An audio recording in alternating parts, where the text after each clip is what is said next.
أعوذ بالله السميع العليم من الشيطان الرجيم بسم الله الرحمن الرحيم الحمد لله رب العالمين وبه نستعين وصلى الله على سيدنا محمد وتاتي الطائرين وعلى الله دائما أجمعين من الآن إلى قيام يوم الدين آمين رب العالمين صلى الله عليك يا أبا عبد الله صلى الله عليك يا أبا عبد الله صلى الله عليك يا أبا عبد الله وعن الله يعطيك يا ليتنا كنا معكم فنفوز فوز العظيم إن شاء الله.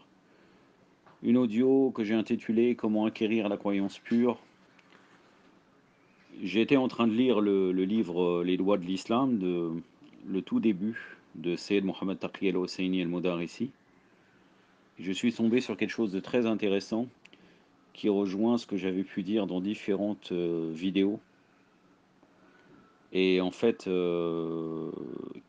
qui démontre, il va exposer 3 méthodes pour acquérir les croyances. Et pour lui, la troisième méthode est la meilleure, et l'autre, il rejette les 2 autres méthodes que je vais commencer à vous exposer.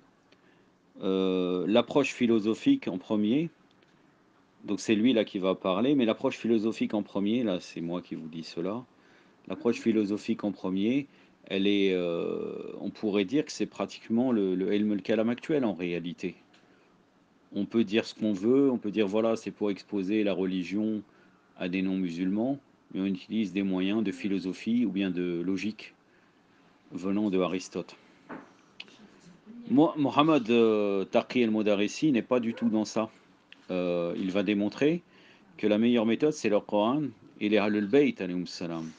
Comme vous savez très très bien, le prophète Mohammed sallallahu alayhi wa sallam, il a dit « Je vous laisse les 2 poids, le livre d'Allah et les Ahlul Bayt. Inni tarikum as-saqalayn, kitab Allah, ou saqalayn aussi, kitab Allah wa itrati Ahlul Bayt. » Et il est rajouté dans d'autres hadiths, ils ne se sépareront pas jusqu'au bassin, c'est-à-dire la résurrection, le paradis. Dans d'autres hadiths, notamment cités dans le Bihar et la Noire, il est dit comme quoi il y a un qui est plus grand, El Akbar, c'est le Coran. Notamment, vous allez retrouver ça chez les Mukhalifin, dans Sunan Tirmidhi et dans d'autres références. Mais en réalité, sincèrement, je ne l'ai pas lu. Bihar et la Noire n'est pas une source fondamentale dans le hadith, puisque lui-même, il relate souvent qu'il cite des fois des hadiths.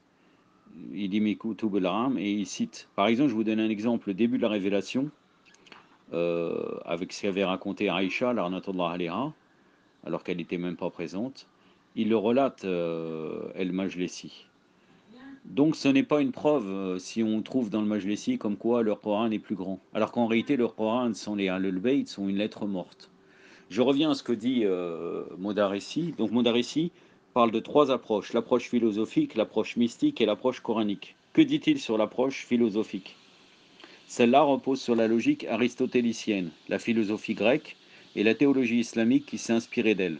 L'étude des croyances selon le cadre de la philosophie est cependant problématique, car la philosophie est altérée par les idées des idéolâtres.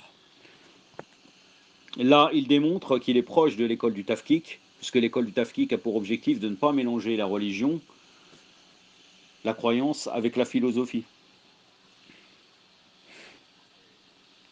Toutefois, donc je continue, toutefois l'islam fournit à l'homme un nouveau départ monothéiste qui lui a été révélé de l'invisible, avec son propre cadre qui lui convient. Vouloir absolument intégrer des concepts, des méthodes et des termes philosophiques dans sa structure théorique finira invariablement par le dénaturer, le rendre incohérent et détruire son unité interne. Quand je dis proche de l'école du Tafkik, vous savez très bien que tous les ulémas traditionnels sont contre le mélange entre l'irfan, la philosophie, dans le hawza, sans aucun doute. Donc ce n'est pas quelque chose, ça ne veut pas dire qu'il adhère aux thèses de Seyyed Mehdi Esfahani, mais en tout cas, dans la grande ligne, le fait de ne pas mélanger la philosophie avec la religion, il est d'accord.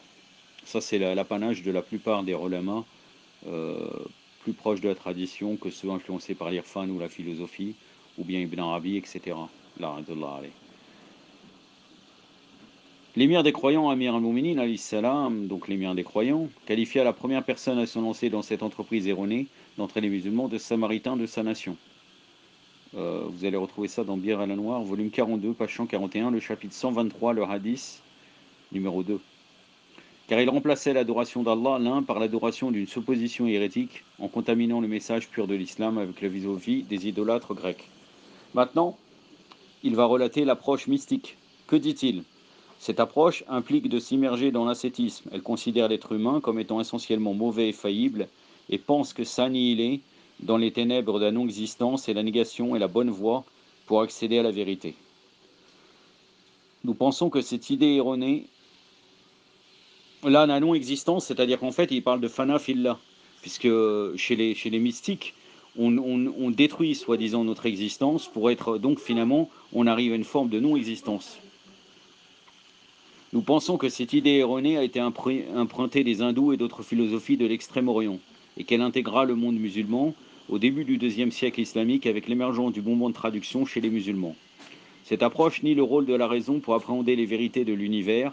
Elle appelle à la négation de la religion organisée pour ne compter que sur la pureté spirituelle, ce qui amène à terme à l'introversion et au détachement.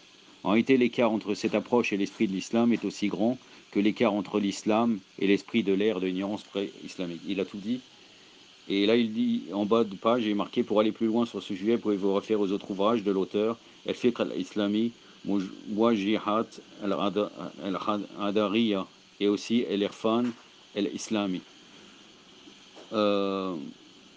Pourquoi ça amène à l'introversion et au détachement? Parce qu'ils ont une théorie qui dit adore Allah jusqu'à qui vient te l'yaqin. Et l'yaqin, en vérité, dans le commentaire coranique, ça veut dire la mort. Mais pour eux, une fois que tu as obtenu ce qu'ils appellent haqq el-yaqin, les trois étapes, il y a ilm el-yaqin, selon eux, ayn el-yaqin, c'est-à-dire la vision de l'yaqin, et haqq el-yaqin. Une fois qu'on a obtenu haqq el-yaqin, qu'on adore Allah ou pas, ça ne change rien. Donc c'est pour ça qu'il dit ça amène à l'introversion et au détachement. Et vous voyez sa position très intéressante, l'écart entre cette approche et l'esprit de l'islam est aussi grand que l'écart entre l'islam et l'esprit de l'ère de l'ignorance pré-islamique. Maintenant, que dit-il sur l'approche coranique? Donc l'approche coranique pour étudier les croyances, c'est l'approche qui s'inspire de la noble révélation du Coran et qui repose sur les principes fermes de la nature humaine, à l'abri des motivations du désir ou de la colère.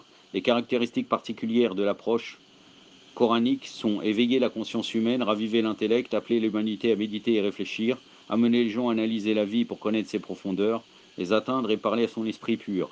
Les méthodes exposées par les hadiths. Là, vous voyez, donc là, quand il parle de Coran, il parle aussi des hadiths de Ahlul Bayt. Il ne les sépare pas. Les méthodes exposées par les hadiths dans cette approche sont faire des rappels et rester éveillé et complètement s'écarter de l'hypocrisie, de l'anticonformisme et de l'arrogance vis-à-vis de la vérité. Il est du devoir du musulman de suivre cette dernière approche en étudiant ses croyances, car on ne peut comprendre l'islam autrement qu'avec ce que le Créateur a exposé. C'est la voie directe, clairement définie, avec des explications limpides qui s'accordent à la nature humaine et aux exigences de la vie. Bien entendu, il parle aussi du Coran Natiq, mais bon, après la divergence qu'on peut avoir, c'est qu'il utilise le Ilm al-Rijal, donc il va affaiblir certains hadiths que parfois n'a pas lieu d'être pour certaines choses. Mais en soi, il est proche. Si nous lisons tous son résumé de croyance, on va voir que vraiment sa croyance est pure, mashallah. C'est-à-dire même par rapport au Ahlul Bayt, par rapport etc. Mais quoi qu'il arrive, quand il parle du Coran, il parle aussi des Ahlul Bayt, il ne les sépare pas, puisque là il dit eux-mêmes qu'il faut aller vers le hadith. Maintenant, pour confirmer ce que je disais, je vais vous donner les paroles de Shir al-Kulaini, qui bien entendu dans El-Kafi, que vous savez très bien, c'est une des sources premières du chiisme, parmi les 4 livres, et la différence avec les autres 3 livres de sources, c'est que dans Usul el-Kafi, nous avons les croyances. Dans l'introduction de Usul el-Kafi, Shir al-Kulaini explique pour quelle raison il a écrit son livre, et il donne un exemple de comment acquérir la croyance. Il parle succinctement de différents éléments de croyance. Et que dit-il sur le Saint-Coran? Ce livre éclaire les gens sur la voie de la vérité et explique tout avec une connaissance expliquée parfaitement, et à l'aide d'une religion élucidée qu'Allah a manifestée parfaitement, et des choses qu'il éclaire et annonce pour ses créatures, des commandements, lois qui guident vers le salut, avec des préceptes et des signes qui mènent à la direction. Guide. Donc le Coran. Plus loin, il dit ainsi donc Allah éclaira, illumina sa religion à travers les imams de la direction. Guide, là il avait dit aussi guide pour la direction, pour le Coran, qui sont issus de la sainte famille de son prophète, sallallahu alayhi wa alayhi, Allahumma salli ala Muhammad wa ali Muhammad, et manifesta la voie de son obéissance et de son rapprochement, et ouvrit les portinés des sources de sa connaissance. Il les désigna comme des voies pour que les serviteurs puissent le connaître, et comme des signes pour que les serviteurs puissent trouver le chemin de parvenir à sa religion, et les désigna comme des intermédiaires entre lui et ses créatures, et comme la porte qui mène à la connaissance de sa vérité, et à ses mystères occultes, et à ses secrets hermétiques. Plus loin encore, je voulais vous dire la page quand même. Donc dans la version française, c'est la page 23 et 24, là, ce que je vous ai cité. Dans la page 26, que nous dit-il? Or donc la chose la plus digne et la plus méritante que l'homme sage imprend, et que le penseur ingénieux et habile cherche, et que l'homme réussi et honnête s'efforce de s'approprier, en effet la science et la connaissance de la religion, avec la connaissance de la voie et de la manière qu'Allah a établie et désignée pour ses serviteurs, pour son adoration, et qui sont que le pur monothéisme, tawhid, les préceptes et les lois, les commandements, les obligations et les interdictions, les conseils et les rituels qui lui appartiennent uniquement.